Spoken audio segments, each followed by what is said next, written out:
Shoutout guys, and thank you so much sa mga nag-subscribe. And sa mga hindi pa nakapag-subscribe dyan guys, subscribe nyo na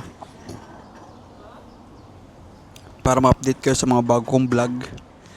And ayan, salamat sa mga nag-share dyan. And guys, share nyo yung mga vlog ko sa mga hindi pa nakakaalam sa mga vlog ko. And sa mga gusto mag-Macau. And para may idea kayo dito sa Macau. And dapat guys talaga is kailangan nyo ng idea dito sa Macau. Para in case na nandito na kayo, is hindi kayo mga pa. Especially sa mga maghanap ng trabaho dito. Yan, kailangan yan guys. Yung sinasuggest ko, panoorin nyo yung mga scam dito sa Macau para may idea kayo. Para hindi kayo ayan, nasa playlist ko yan. Para hindi kayo mabiktima. Yan yung dyan eh. Yan yung delikado pag isa kayo sa mga nabiktima. Diba? At magiging yun eh. Kumbaga, unforgettable experience yun dito sa Macau. Hindi nyo makakalimutan, di ba? Unlike na mayroon kayo idea, para in case na may encounter nyo, at least alam nyo na, di ba? Yun yung ibig ko sabihin. Hindi kayo madamay o masama dun sa mga list ng mga na biktima nila, di ba? Paano na pa naman sila, pagaling ng pagaling eh. Di ba? Ganun. Dapat guys, i-share nyo yung mga vlog ko para magkaroon ng kaya nire-report yung mga iba kong video eh. Dahil sa mga inaano ko kasi sila eh. Nire-reveal ko sila yung mga galawan nila eh. Di ba? Experience ko kasi yan guys na naka-encounter ako ng mga scammer dito, pero siyempre hindi tayo nagpapaano diyan eh. Alam na natin kalakaran nila, kaya hindi tayo madadali, di ba? Mostly kasi diyan ng mga nadadali is yung mga nagko-comment diyan sa sa Baykobo. Yan, kaya kayo guys, huwag kayong magko-comment diyan. And then huwag kayong huwag kayong magsisend diyan ng mga CV nyo kung kani-kanino sa mga social media. Ayan, delikado yan. Tapos magugulat ka na lang may nag-email sa'yo. Akala mo hotel na o kaya akala mo agency, yung pala na pala. Mga scammer. Akala mo legit kasi email eh. Tapos yung email na ginamit, email address sa company or agency. Tapos magugulat ka na lang din. May mga amount silang hinihingi para makapasok doon sa interview, ganun. Di ba? Line up. Ayan yung nyo, tandaan nyo pag may mga line up fee or mga kung ano naman yan na bayad. Wag na kayong dyan. Hindi legit yan, scam yan. Yan guys, ingat tayo dito sa Macau kasi ang dami nang kumakalat na mga kung ano na lang na mga strategy nila para para makadali. Kaya kayo dito sa Macau, naman dito o kung saan man kayo, pag may nag-alok sa inyo ng pupunta ng Macau tapos kailangan mo magbayad, ay nako, alam mo na yun. Huwag na kayo huwag na kayo entertain sa mga ganun tao kasi alam na yun. Tapos dami account pa yung gamit, nako guys, ingatan yung madami account na yan kasi pag nagkaroon ng yan dyan, wala kayong habol dyan, di nyo nga kilala di ba? Ayan guys, ano pa ba?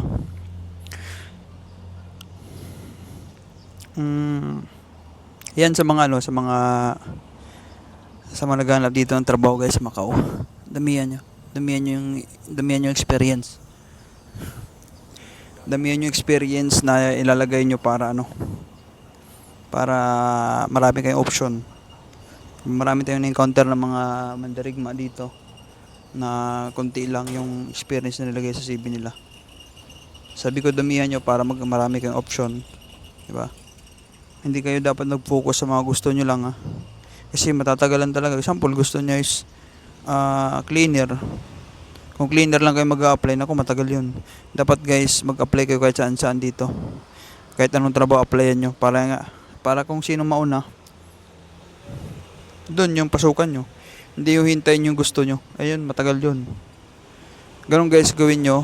Kung anong mauna na trabaho na in-applyan nyo, yun yung priority nyo. Hindi yung focus kayo dun sa gusto nyo, ay nako, matagal yan. Diba? Mag-apply kayo kung saan dito. Pwede kayo mag-direct na apply sa mga restaurant, ganun. Pwede. Huwag lang kayo dyan sa mga agency. Matagal yan.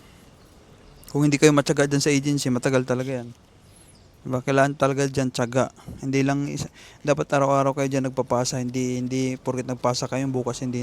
Dapat araw-araw yan. Dropbox dapat hapon. Ganun, hindi umaga. Gamitin nyo guys yung common sense nyo. Yan. Based sa mga sinasabi ko sa inyo guys, sa mga tips na yan is based yan sa experience ko. Kasi dyan ako galing, pumunta lang ako dito sa Macau nag-tour tapos nag-apply. Kaya yung mga na-encounter kong experience, sinishare ko sa inyo. Kasi dito naman sa Macau, nakailang beses na ako naghanap-hanap dito ng trabaho. Pag nawala ng trabaho, hanap na naman. Ganun lang. Ganun lang guys, paulit-ulit lang. Kaya yung mga experience ko na-encounter ko, sinishare ko sa inyo para may idea na kayo, di ba? Pwede nyo naman gamitin yung sarili nyo. Yung sinishare ko lang is yung idea, yung sa akin, para may idea na kayo, di ba? Para malay nyo, yung idea ko is gamitin nyo, di ba? Effective din pala sa inyo. Pero kung may idea din kayo, di yun na lang muna gamitin nyo, di ba? Ganun lang. Bigyan ko lang kayo ng mga tips, ganun, mga idea, para hindi na kayo masyado dito mga pa, di ba? Iba pa rin yung may idea ka na sa dadat ng lugar, ano bang ginagawa nila doon, di ba? At least hindi ka na nag-ano. Kumbaga hindi ka na madadapa. Yun guys, yun lang and ganun, dami yung experience and then wala namang hinihingi dito ng mga ano, walang hinihingi dito sa Macau na mga certificate of employment ganun. Wala mga certificate, wala naman, di ba? Huwag kayong mag-ano sa mga edad nyo. Huwag kayong matakot kung may edad na kayo. Wala. Huwag kayong matakot. Mostly lang naman kasi dito na mga naghahanap ng age limit is yung mga Pinoy mismo eh. Pero pag mga Chinese, wala naman silang pakialam sa age limit eh. Basta kaya mo po magtrabaho, tatanggapin ka nila. Ipakita mo rin na ano ka, na physically fit ka, hindi yung pag nandun ka sa agency, palamya-lamya ka. Nako.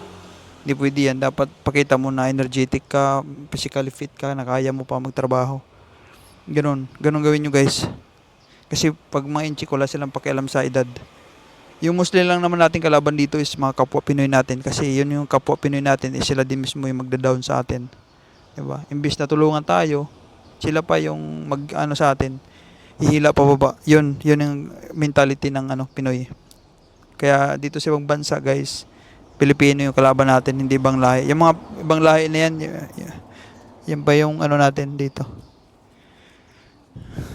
Mapagkakatiwalaan. Kahit nga sa trabaho din eh. Diba? Sa trabaho kasi dito, pag mga Pinoy kasama mo, nako, magulo yan. Pero pag mga inchik kasama mo, basic experience ko is, walang problema yan.